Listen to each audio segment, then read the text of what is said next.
In this video, we are going to start with stage 1 of the aerospace newsletter from the Against the Clock textbook. For the 2020 version, you can turn to page 157 to follow along. Make sure that you have downloaded the aerospace files from Against the Clock before we begin, and also make sure that you have the Against the Clock fonts available and installed on your computer. After you unzip the aerospace files, go ahead and open InDesign, and then we're going to start by opening a provided file from your aerospace folder. We're going to actually open an InDesign template file, and we have not worked with templates before, so it's very important that you follow along step by step. And before you open the file, you have 3 different options. If you look down below in your window dialog pane, you can open it as a normal file, an original file, or as a copy. So for the template file, we actually want to open the original template. So go ahead and click open once you've selected original. Then you will see a warning that you're missing a link and that you have a modified link. At this point, don't update the link. So go ahead and click Don't Update Links and then open it. It also gives you a warning that you are missing a font. So just take note that you're missing the ATC Collada font in the regular font, and we're just going to skip it for now. Then open your Pages panel. I just happen to have my Links panel open, and you can see that I have a missing file. The missing file is the red circle, and then the exclamation point shows me I have a modified file. We are going to fix that. Go ahead and open your Pages panel and also review that you have an A front page and a B back page in your master page area. So if you can't see both pages, you can move this bar down so that you can see both pages. We haven't really worked much with master pages yet, but it's important to take note that anything above this bar is the master page area where you can format styles and apply them to the pages below the bar. So right now below the bar we only have one page. Double click the A front above the bar master page to access that page, and let's review the file. We've got a newsletter layout set up with a nameplate or header area at the top. You can see the pink. I'm going to zoom in here so you can see it better. The pink highlight tells you that you have a font that's missing. That red question mark circle means that you have an image link that's missing, and the exclamation point means that that image has been modified or altered, but you haven't updated it in your InDesign file. So it's important that you know what these marks and symbols mean so that you can know how to fix your file and format them appropriately. So first we're going to look at this missing font issue. If you switch to your type tool and click in the type frame, you can select the text that is missing and then go up to your Apple menu and select type and go to find font. It may also be find or replace font. Then you can note here that the ATC Collada regular font is missing and we can replace it with another font. So here you can either look for the font, and then if you don't have it, you can replace it with another font. If you do have the font somewhere on your computer system, you can install the font. At this point, let's say we don't have it, we're just going to replace it with another ATC font. So I can just type in ATC and I'm going to select ATCO or type in ATCO for Onyx, select the regular font from that font family, and I want to redefine the style when changing all. So make sure that you select that so that you redefine the style when you make that font change.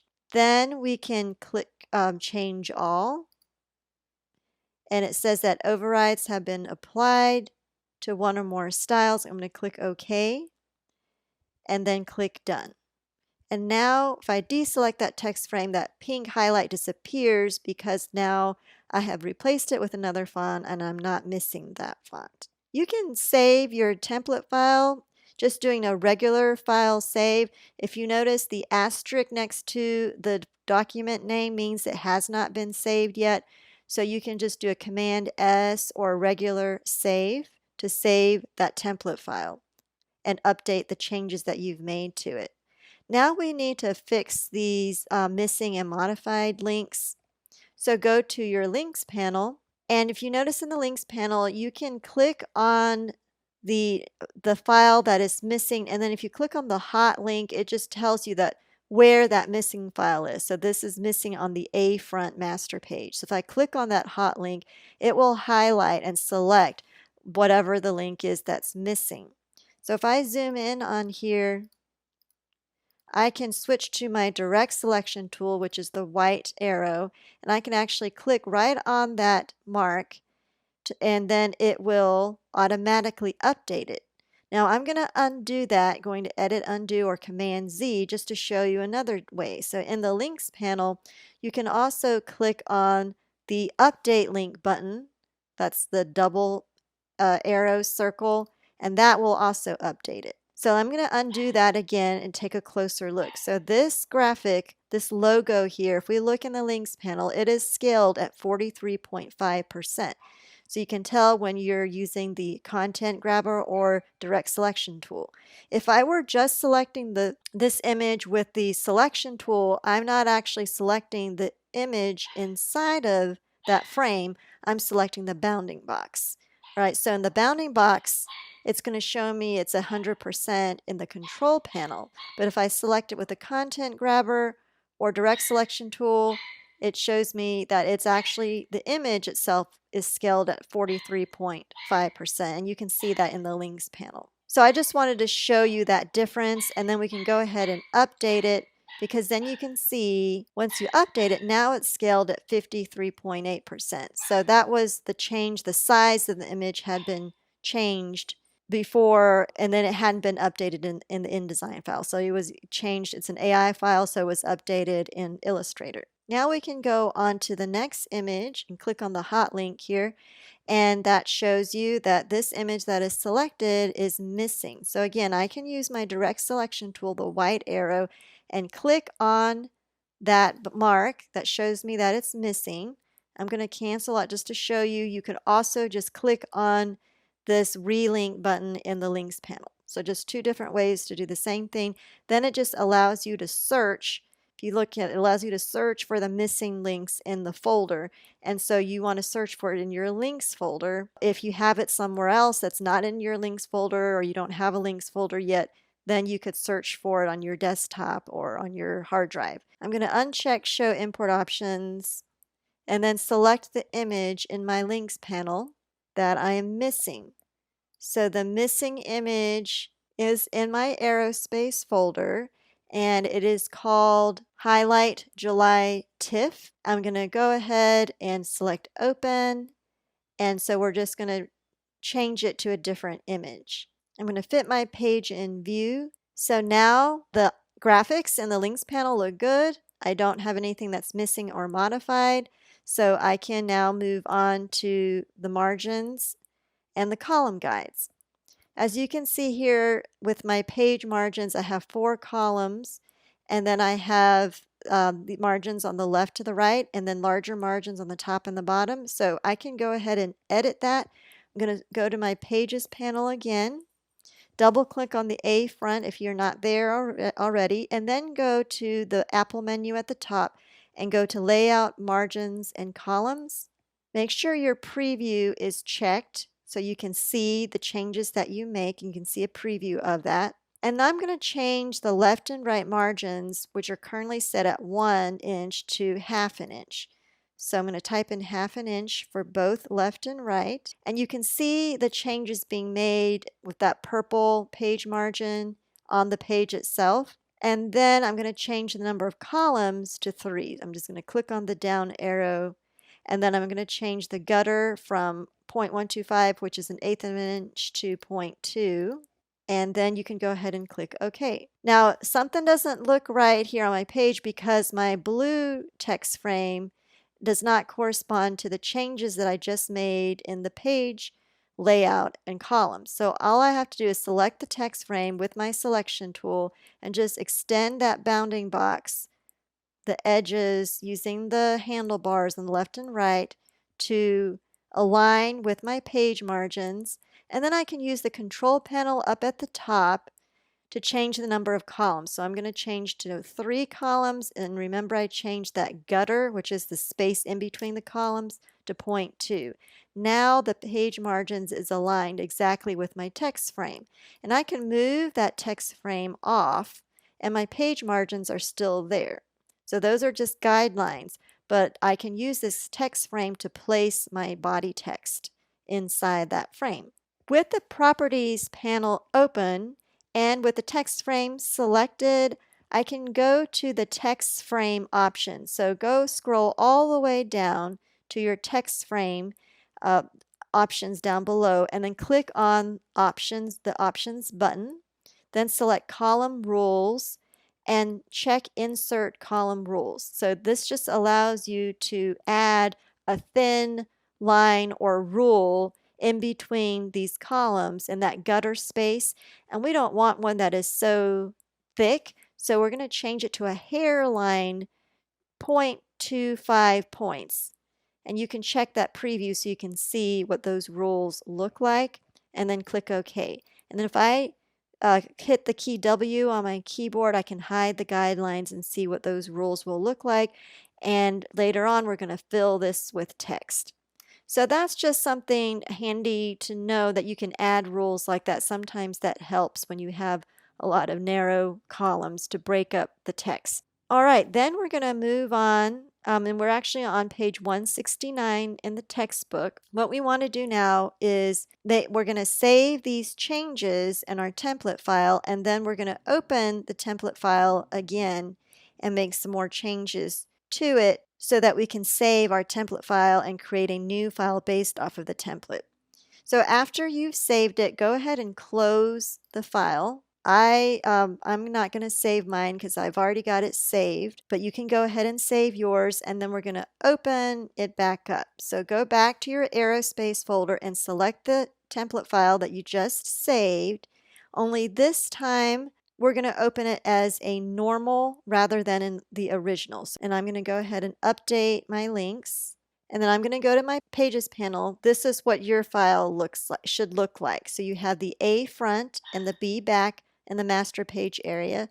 So we only made changes to the A front. We changed the font. We updated a modified link, and we relinked an image. And we also changed the margins, the columns, the gutters, and added the rule in between the columns. Okay, now we want to apply these changes to our what I call live printing area below the bars. So the master page area is only just where you can assign or create some master styles that you can apply to the pages of your document. So make sure that you understand the difference between the master page area and then the live or printable page area where you're going to be printing from. So now that we've opened up this template file as a normal InDesign file, we can apply that A front master page to page 1. So if you double click on page 1, there should not be anything applied to it. So what we want to do is select the A front master page and then drag it down over page 1 to apply that style to it. So now page 1 adopts the style of the A front master page. You can do the same thing with the B back, which was already formatted for us. We haven't made any changes there yet. If you click and drag below page 1, it will create a page 2, which is going to be our back page right after page 1, based off of the B back master page. So all you have to do to apply it is drag it into the area below the bar, either on top of the page number or below it. This time we're going to save the file, but we're going to use Save As. So go to File, Save As, and we're going to call this ARAA Newsletter. And this time we're going to save it as an InDesign template. So under Format down below, instead of InDesign Document, select InDesign Template, and then save that into your aerospace folder. I'm just saving it onto my desktop because I already have one saved there. Once you've saved the template, if it asks you if you get a warning message, you can just say click replace yes, that you go ahead want to replace the old template with the new one. So you've just made changes to the old template file and replaced it with a new file with these updated changes, in which you have applied the master pages to page 1, the front page, and page 2, the back page. Then I can close this file, and then I'm going to open it again. So I'm going to select open and then find that template file that we named ARAA newsletter, and you want to open it as a normal file. So go ahead and choose open. So open your template file as a normal template file. Then you're going to save over the template file, and you're going to save it as a normal InDesign document. So go to File, Save As, and now we're going to rename this for a specific issue. So we have a general newsletter template that we've saved and we've modified. Now we want to save a particular issue. I'm going to save this as Newsletter July. So this is the July issue, and I want to save it as an InDesign document. So it's an InDesign document based off of that template file that we modified. So I'm going to go ahead and save it, and you can just save it in your aerospace folder, and then it's going to look just like your template file, only it is no longer a template file with that T in the extension. So that's how you can tell it's a template file, because it has the T at the end, but it is an INDD or InDesign file. Once you've opened that InDesign file and saved it, then we can make further changes for this particular issue. If you go to page 1 and make sure you're not in the master page area above the bar, but below the bar on page 1, you can use your selection tool, and I'm going to zoom in here. Use your selection tool and try to click on any of these frames. You're not going to be able to, because they're locked down on the master page area. So in order to select anything that was created on the master page, you either have to change it in the master page or you have to unlock it. So there's a couple different ways to unlock it. I've got page 1 selected. Again, I'm going to zoom in here so you can see. If I wanted to unlock this text frame, for example, I can hit the Command key or Control, I think, on the Windows, and Shift at the same time and click.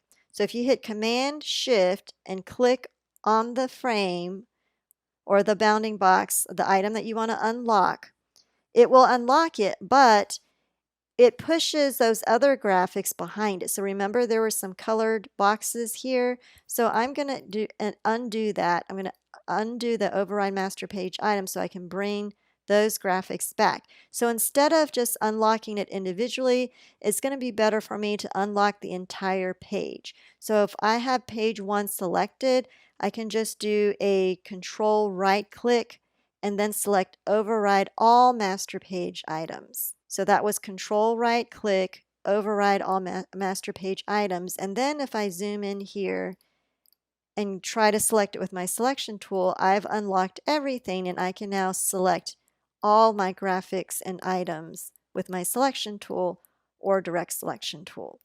So that is how you can unlock the items on each page from the master page styles. All right, just a couple more things that we want to do here before we place in our text and other items is I want to update the header. So I'm going to switch to my type tool, clicking on the T on my keyboard, and I'm going to change this to the July issue. So here where it says January 2018, I can just type in July 2020, and then you could change the volume and issue if needed. So we're going to change the issue to number 3, issue 3. I'm going to fit my page in view again. All right, now that we've updated the header, we can add some graphics. So I'm going to add a PDF file down here where you see there's the graphic frame, and you know it's a graphic frame because it has the crossbar on it. So that means you can add an image to it. So when you're doing your sketches, it helps to use the same kind of symbol. You can draw your frames with a crossbar to show where you're going to place images or graphics. So I'm going to go to File, Place, or Command D is the shortcut, and go to your aerospace folder and we're going to look for a PDF file. So you could place a PDF file directly into your InDesign file. I'm going to look for the Spotlight, Add PDF, and then make sure you check Show Import Options and click Open. So here you have some different options on how you want to place the image. Make sure that you select Bleed. Because it's on the bottom of the page and it's sitting on the edge of the page, make sure that your graphic is extended to the bleed margin. So I want to select bleed here and make sure that when you create your graphic, whether it's in Illustrator or Photoshop or somewhere else, that you create it larger than the actual size to accommodate for that bleed margin, which for this size should be 0.125 on each side.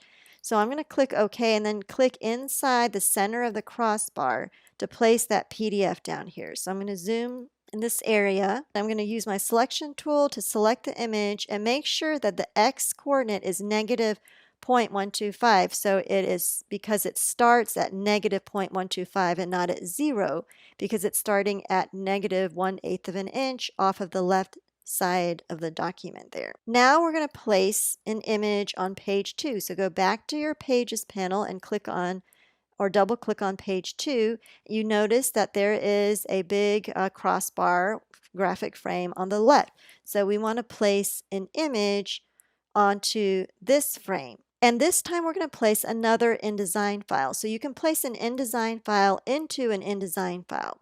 Just make sure if you do that, that you upload your InDesign file with all the linked graphics. So when you package your file, it should include all of those links.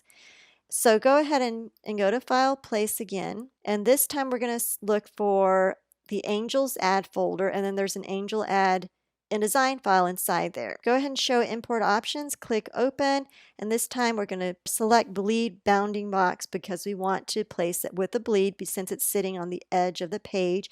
And we have 3 sides of the page that are bleeding to the bleed margin. So go ahead and click OK. It says that there are links that are missing or modified. So we're going to just take note of that and click OK, and then click inside that graphic frame in the center there. Then we can go to the links panel, and you can see if you open or click on the arrow next to Angels Add, you can see what is missing and what is modified. So I can click on this InDesign file and then I can click on Edit Original, and I am going to then edit the original InDesign file. So it's asking you if you want to update the links. For now, I'm going to say don't update links, and I just want to open this InDesign file, and then I can see what I'm missing and what I need to update. So again, you can use either way. You can click on the modified link here, update it, or use your direct selection tool and just click on that symbol itself on your file, and it's going to automatically update it. Then I'm going to click on the Angels 3 TIFF file, and you can click on the hot link to see where that image is.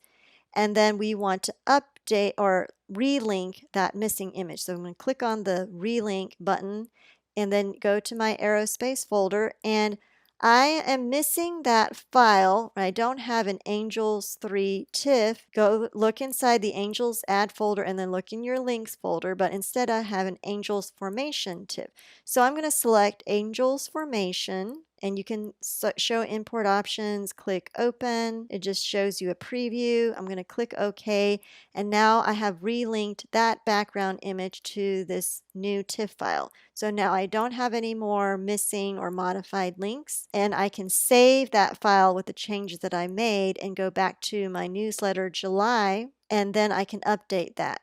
So you have to save the file and then update it here. Once you save it, then it won't show up as missing. In your Angels Add, select the Angels Formation TIFF file, go to Properties, and make sure that it is placed at 0, 0, so that we're centering that image in the bounding box of that InDesign file. Don't forget to save the file, and then once you do that, you will see your warnings disappear in your newsletter July InDesign file, and then you can save your newsletter July InDesign file just with a regular save, and then we'll continue with working with styles in stage 2.